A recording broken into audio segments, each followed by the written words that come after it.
Hey people, it's Kelly of Print Pray Slay, and I have a very special video to share with you guys. The Patreon group has a special member in it. Her name is Nina, and she put together a wonderful devotional about the book of Habakkuk. And the um, devotion is combined with a kit. So like we merged on this, and the kit is called Come What May. And I love how raw the video turned out because we were on Zoom putting everything together in our Bibles and journals. And so I decided to leave the footage exactly how it is in our Zoom. So it is in real time. It's not sped up or anything. It's like an old fashioned print pray slay video. But I really hope that you all enjoy it. And it is from the heart of Nina. She is actually explaining her poem that she wrote and included in this devotional, along with her notes and her take on it. And other patrons and myself are also commenting on how we felt after reading the devotional and the actual book of the Bible. I hope you all enjoy. I wanted to do this intro video because it just goes right into the poem. Like as soon as I finish this intro, it's gonna go right into the poem. So hopefully you stay tuned and you like it. Please leave a comment on either your take on the devotional and the study and the poem, and let me know your thoughts. And I know that Nina is going to be looking in the comments as well, looking at the likes and everything like that. But if you can, just congratulate her on this, her first devotional, and I'm hoping to get an opportunity to work with her again. It was such a pleasure and a joy to work with her. She's so creative. But you'll see. Just go ahead and I'll get right into the video now. Thank you guys so much. Shall the waters rise or fall? Will there be a harvest? How can I determine? For the fog of life has clouded the way, and it's hard to see beyond my hands. I will sit and wait on the Lord to clear my path. Though it tarries, I will wait for the appointed time. Surely God's plan for me are better. Surely God's plans for me are greater than my plans for myself. I have written the goodness of the Lord in my heart for all to see, so that they may understand. As they speak of the goodness of God, I have done the great commission, showing all who see me wait the good news of the Lord. Oh, good. My little snaps. Because I can talk to God no matter how I feel, no matter how I think things are going, and no matter how bad I feel. This is not right. That's not right. Do you see this, Jesus? Do you see what I'm going through? And I shouldn't feel like I'm wrong in speaking to God like that. I shouldn't feel like I'm supposed to be punished because I am angry at the situation and I'm questioning what's going on. It's not that I'm questioning God, it's that I'm questioning actually what's going on. Like if I can see this going on, I know you can see this going on, so how come you're not fixing it? And I felt that you couldn't come to God like that. I felt that you couldn't come to him like that. I felt that if you did that, unfortunately for myself, I thought God would be like, well, we don't really need you in this world, so you about to be out of here. And so when something would hurt me or something would cause me a lot of pain, I didn't know that I was lying to God because I'm like, I'm okay. Everything is okay.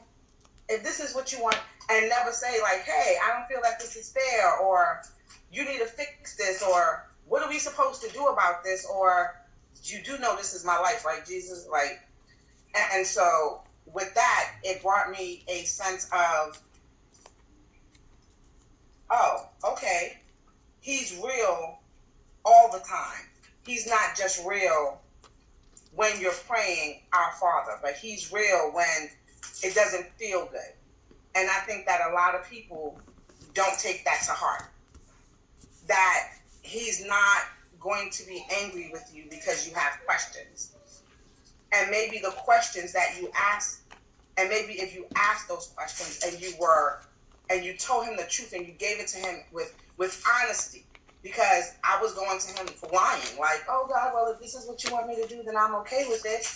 And that wasn't exactly true. I wasn't exactly okay with it, but I thought that there was nothing else I could do about that at that point. And so when I read that he gave him an answer and he didn't, like, fry him, I felt like, Right. well, if he gave him an answer, he's going to give me an answer. If he told him what to do, then he'll tell me what to do. If he didn't make him feel less than, then he won't make me feel less than. So Habakkuk made it easy for me to go to God no matter how I felt. Like, there would be times that I didn't write in my prayer Bible because I was so angry that I felt that if I wrote these angry words in my prayer, like, hey, Jesus, I don't got no job, I don't got no family, what is going on? What are you doing? Am I supposed to just die here? I didn't feel that I could say that stuff to them. And you guys know that because I would be crying on the Zoom because I was stressed. And I didn't know that I could give him that and that I would get correction and instruction. Like, you think I put you down here for nothing? Or look at the signs, or take a look around, or it's clearly in front of you. You're just not looking at it because of the way you feel. And that was huge for me. That changed the way I even see North Carolina. So that has taught me that going to God, you don't have to be perfect. You just have to be you in going to God. And when he says, write the vision and make it plain, it's like, write it down. Write it.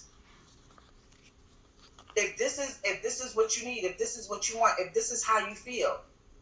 Because sometimes you don't even want to speak the words, they hurt so bad. But you could write it down. I know what's in your heart. But you have to tell me too, because that's how we communicate. That's how we get together. That's my offering to him. My offering is, God, this is what it is. He's like a friend, a neighbor, a brother, a cousin. And I would have never seen God as those characteristics. I see God as this omnipotent person who has the ability to giveth and taketh away and can, make your life happy because he wants to, or, for lack of a better term, make your life miserable because he wants to. And I didn't realize that I had all of these negative thoughts about God when it came to actually just having a conversation with him. I was afraid to go to God. So reading this showed me that not yet do I not need to be afraid, but that I need to listen and wait for the instruction to come, for him to tell me what it is that he needs for me to know at that time. And that sometimes he doesn't need for me to know everything. He just needs for me to go into the right direction. So that's what I got from it, and that's why I wrote it. And because so much stuff has been going on in society in the past year, between the pandemic, racial tension, joblessness, all of these things that are going on right now, they were all right there in the Bible for me to look at and say, hey, there's nothing new under the sun. We've gotten through this. And this is what worked. And this is how we got through it. And this was prayer.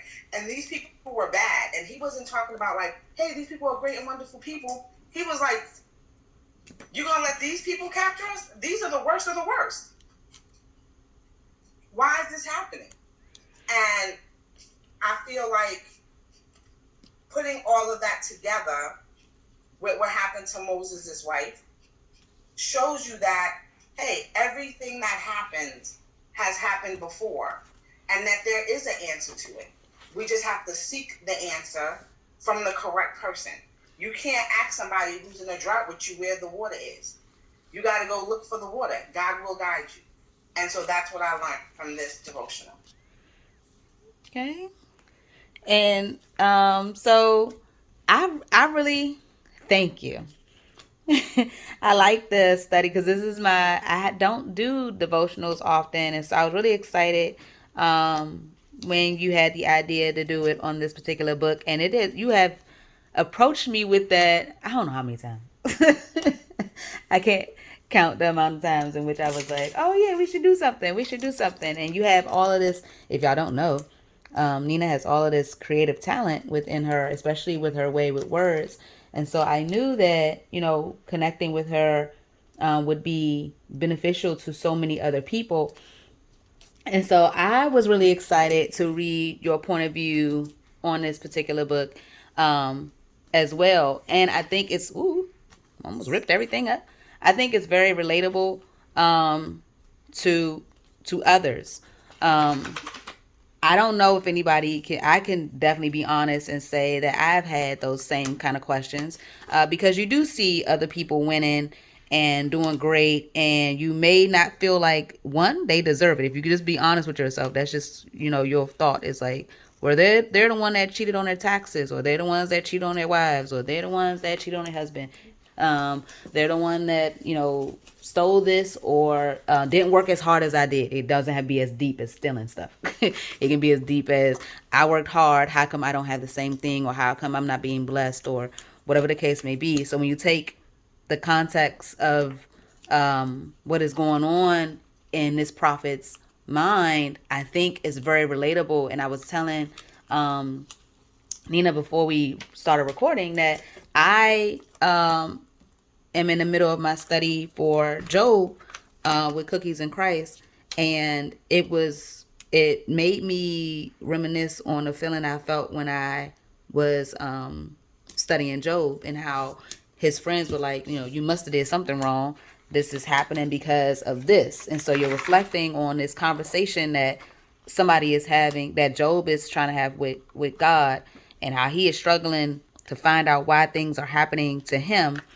And in Habakkuk's situation, he's trying to figure out why these people who are doing bad and have done bad or are seemingly undeserving have been blessed, and from his point of view. And I think that that's something that I think a lot of people who struggle with that portion of their faith really think about. Like, well, if God is who he says he is, why are these bad things happening? Or why are bad things happening to good people? Or why are good things happening for bad people?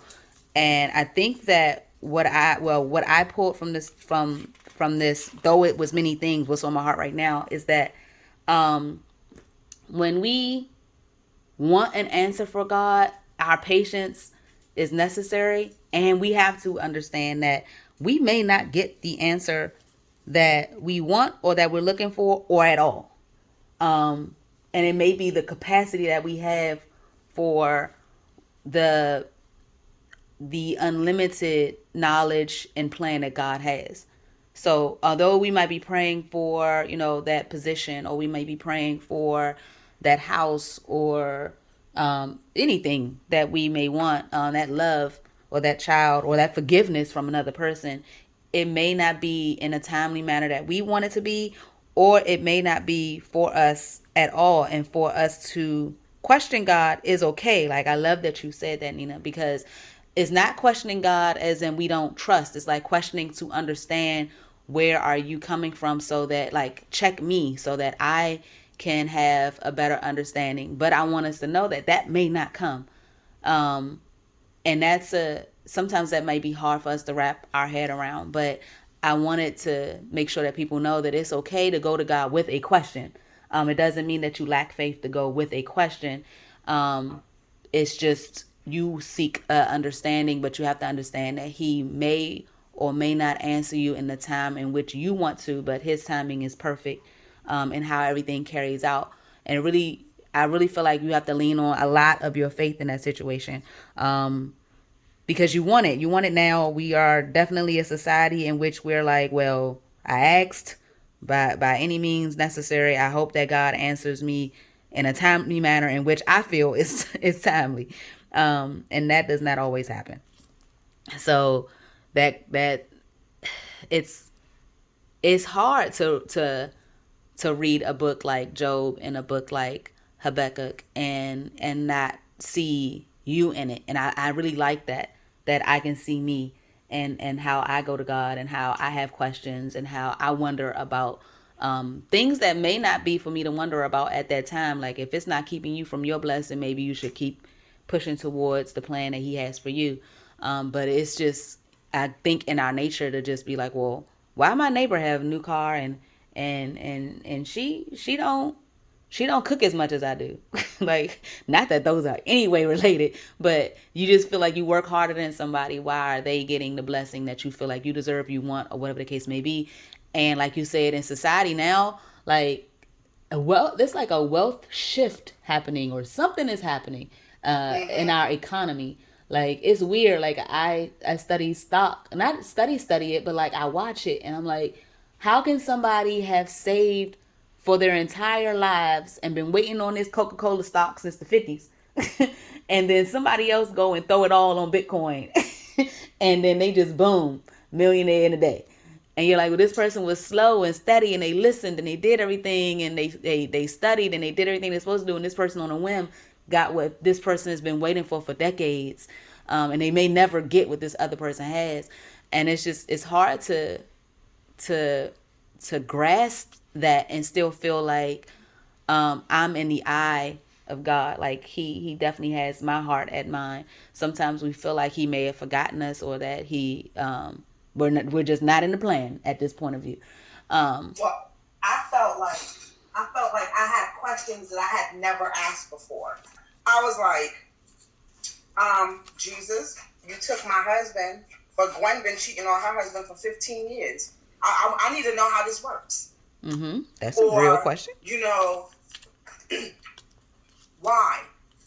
Why would you let these people who are obviously bad people take us over? And at first I was like, how does that relate to now? And then January 6th happened.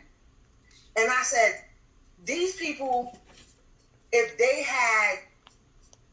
there were more people with guns, would it have turned out as good as it turned out? Like, they walked up into these places and they just took over. They were doing things that were like unfair, that you never thought would have happened in the United States, that you only hear about happening in third world countries. And it happened right here.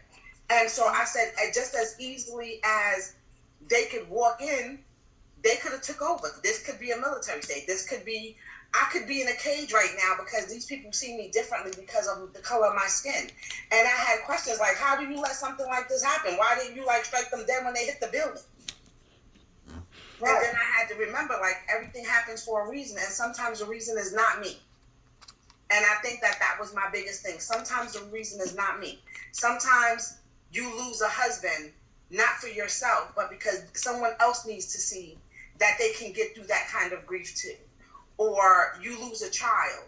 But if you don't ever tell God how you really feel, then how do you ever really heal? And that was one of the big things that I got from it too.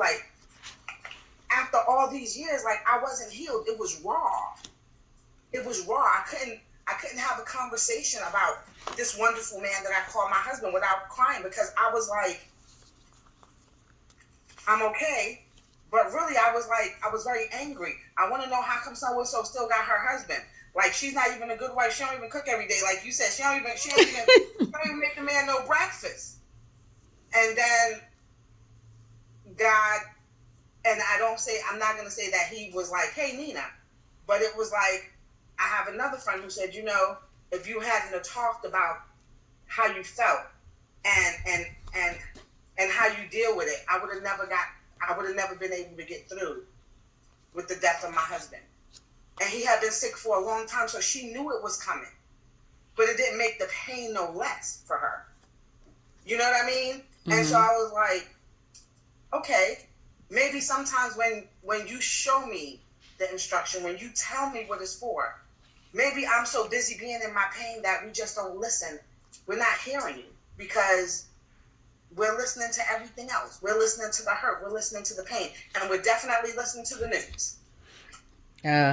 The news. So, I definitely I had just it's that's funny not funny but it's ironic that you say that we go through things. Well, basically, what I got from you is that we go through things sometimes not for our own situation, but it's the person that is watching you go through something, and it's hard to think of that person. It's like I still don't want like I do love them and all, and I love my little cousin, and I'm glad that she's gonna learn from my situation, but that's not necessarily what I want to do, and I feel like it takes a lot for us to think about the other people. And I think a big part of that is that when you do go through those things, you have to give God that glory and share your testimony with someone. I mean, tactfully share it. Like, you don't have to go on the news and on YouTube and be live and share that, you did something and, God saved you from this situation or delivered you from this situation. But when that person that you'll know and you feel it, when that person comes to you and say, I'm struggling with this, you say, oh, I had an addiction also. And let me tell you how I got through that and how God, and make sure that you don't put it all on you, because it's not just you. God is there and God helped you through that situation. And that is a really good opportunity for you to share his power and his grace that he gave to you and shared with you and helped you through with another person. Hopefully we are doing that. That is a big part for me, is learning through other people, because I love learning from somebody else's situation, so I don't have to go through that. But in learning that lesson, but how is everybody doing with like the way that they feel like the world is now? Like, it's it's different, and it really may feel like, well, those who are on the top, honestly, I don't think that is the way the world is now. I think it's always where people may be middle class and they're looking at upper class people like, wow, why, how is there, why doesn't he have to pay any taxes? Meanwhile, I make 30K and I'm paying 15K in taxes. That makes no sense. And how is it that clear to me, but somebody else who makes decisions, who I voted into office, doesn't make the right decision for what to me is majority? If you're talking about the 1% against the 99, majority of people are paying more taxes than those who make more money, or they're getting these breaks or these opportunities. How does that, is that something that affects you all? Is that something that you bring to God, or is something that you're like, I'm already past that point and I'm already focused on me and what God has for me, so that is not a matter to me? Well, for me, when I looked at, and I'm glad you brought up the January 6th thing, was people coming into the Capitol. I mean, I could not believe, like you said, this was happening in our country. And I couldn't understand. I still have trouble with so many people having this anger within themselves, and they have been waiting for, and I don't want to use this term, a Messiah, because that's what this man, he comes with these terrible ideas. It's like they were waiting for somebody to come up and voice what they were holding inside deep with them, and they wasn't following them. And I'm like, what? I couldn't understand how the Lord would let this happen. But when you look in the Bible, it happened all the time. There was always somebody coming up, trying to take over, trying to let the weak people, that's what weak-minded people would listen to, and they would gravitate to that. And then you say, well, this can't be happening, but it's still happening. The Bible is just a ongoing history lesson.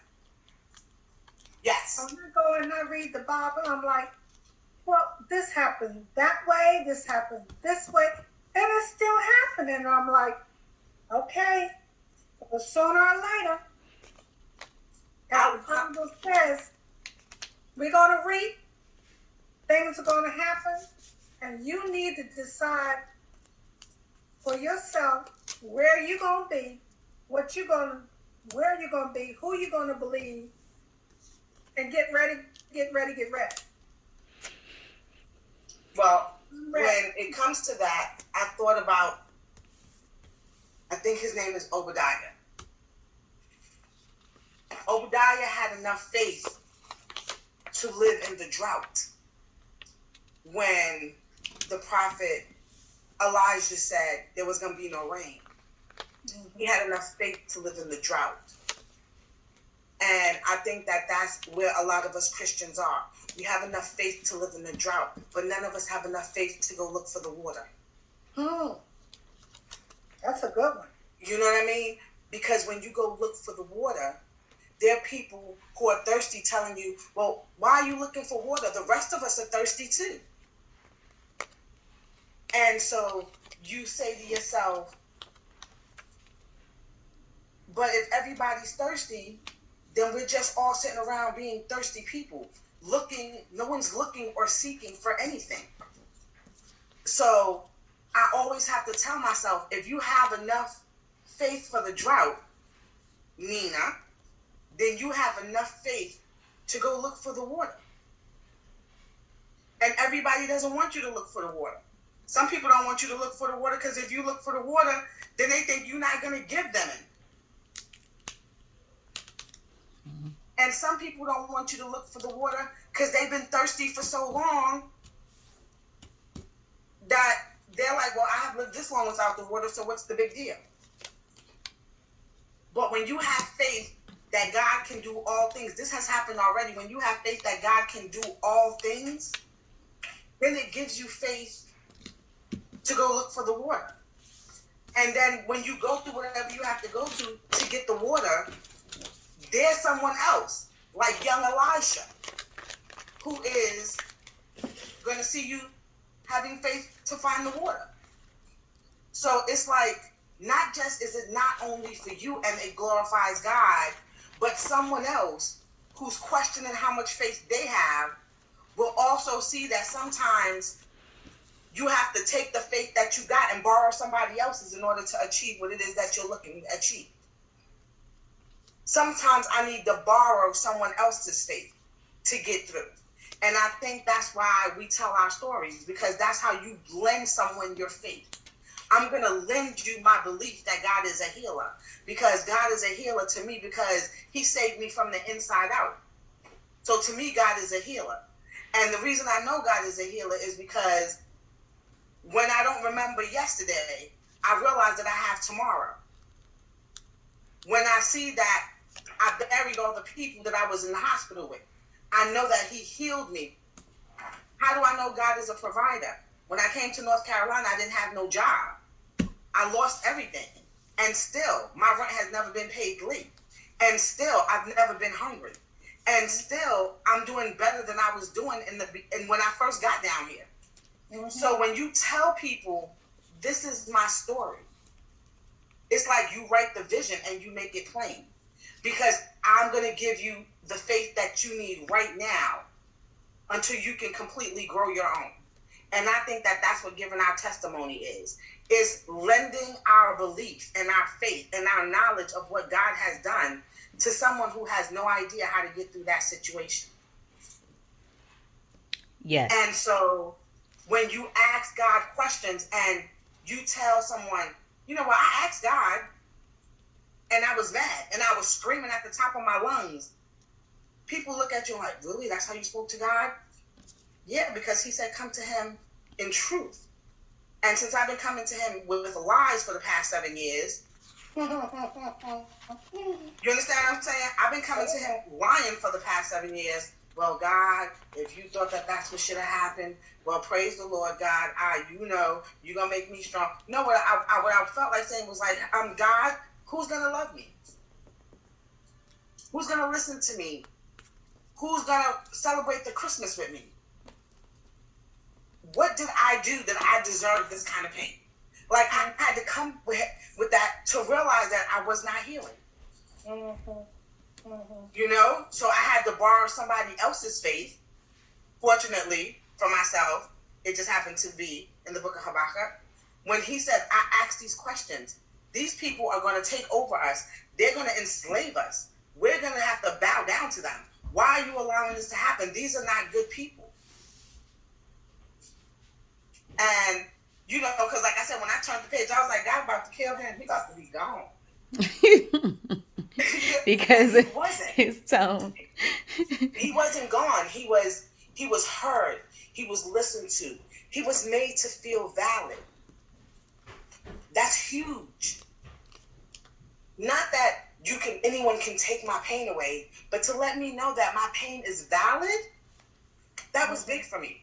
That, when I started reading, and I read it the first time, then I read it the 20th time, but when I read it that 21st time, that's when I started getting healing. I started getting like, okay, I can be mad. I have every right to be mad. Mm-hmm. But I don't have to let my anger overtake my common sense. Mm-hmm. I don't have to let my anger make me bitter. Because if he got me through this far, it's been 7 years, you know? So I feel that when people watch you and they see that you're not perfect, like David, but that you keep on praising God when it's good and when it's bad, you know, I say, Father, that which I have feared most has come upon me. What do I do next? Why do I always have to be the comeback kid? Why can't that be somebody else? And then I get a phone call, and my cousin says, Nina, can you come to Texas? And I'm like, no, I can't come to Texas, girl. I don't got no job. She's like, can you please come to Texas? My daughter got brain cancer and her surgery is in the morning. So I know how it is on both sides. I know how it is to be the loved one who's waiting for the answer. And I know how it feels to be the person who's laying down, trying to figure out if this is going to be the last time you see these people that you love. So, you know, maybe it was to get her through so I can say, listen, I made it. And it also gives me a certain amount of gratitude and gratefulness and a certain amount of understanding that nothing under the sun is new. They may not have known what 50 years ago what a young girl with a headache had, but when it came to me, they knew what I had. Mm-hmm. So I kind of feel like if you don't go to God and tell him the truth, and I think that people fail to realize, like I've said the truth like 15 times because I was lying. Oh God, if this is what you wanted for my life, then okay, Jesus. But that's not how I was feeling. That's not what I was thinking. And sometimes I feel like that's why I wasn't healing. No. You can't heal in the dark. And if you allow it to stay in the dark, then it oozes out into different portions of your life, like an infection. It leaks out and you're angry all the time. It oozes out and you're depressed. It stinks and you don't know where it's coming from. And so that's why this was so important to me, because I was like, I can't forever feel like this. I can't forever cry when somebody says, listen, the postman name was Mike. When I first got here, I wouldn't even go to the mailbox till after this man left, because I would have to call my husband's name. And I was like, he's not the only Mike in the whole wide world. Well, God, if this is what you want for my life, when what I should have been doing was screaming and crying, because there's no way I was possibly healing, putting a bandage over it and calling it good. Or being so super strong that nobody ever thought that maybe, just maybe, you need to take my daughter so I can get a break. So I can cry by myself. Mm-hmm. You know what I mean? So it just showed me that God is also a listener. And that for me was big. You're valid. You're important. I was like, well, I know God loves me because people tell me that. But after I read this, I knew God loved me because God told me that. God told me, hey, you know what? You're valid. I'm listening to you. Even when you think I'm not hearing you, I'm hearing you. Even though you think I don't know what you're going through, I've already had the path waiting for you. But if you're in pain, and you don't see the goodness of the Lord, you sit in that same area, thirsty, in the drought. So I had to come up with enough faith to go look for the water. And my water just so happened to be healing. So That was very that's what beautiful, I liked about Nina. it. I Well, this appreciate was a that. wonderful lesson. It really this was. and beautiful. I mean, just so it's just tremendous, and the way you did it, it's just I loved it.